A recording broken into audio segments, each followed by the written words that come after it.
Hi అండి, good afternoon. Welcome back to my channel. మా పాప ఉడకబెట్టిన ఎగ్స్ తినట్లేదండి. తను ఆమ్లెట్ కావాలంటుంది, కానీ ఆమ్లెట్ అంత మంచిది కాదు కదా, ఉడకబెట్టినవి అయితే కొంచెం మంచిది కదా అనేసి నేను ఆమెకు ఆమ్లెట్ లాగా ఉండాలి, ఉడకబెట్టినట్టు ఉండాలి, ఆమ్లెట్ లాగా అనిపించాలి అనేసి అట్లా వేయకుండా చూడండి, నేను నీటి ఆవిరితోటి ఉడికించి మా పాపకు పెడదాం అనుకుంటున్నా. ఎలా ఉడుకుతున్నాయి చూడండి, ఫస్ట్ టైం ట్రై చేస్తున్నాయి. ఇలా అందరూ చేస్తుంటే చూశాను, కాకపోతే నీటిలోనే వేరే గ్లాసులోనో గిన్నెలోనో పెట్టి అందులోనే ఉడకబెడతారు. కాకపోతే నేను ఆవిరితో ఉడికిస్తున్నాను అనమాట. ఈ గిన్నెకు కొంచెం ఆయిల్ రాసుకున్నాను అనమాట.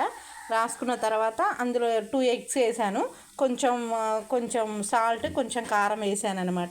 ఇవి ఉడకగానే మా పాపకు పెడతానండి. ఎలా ఉందో కామెంట్ చేయండి.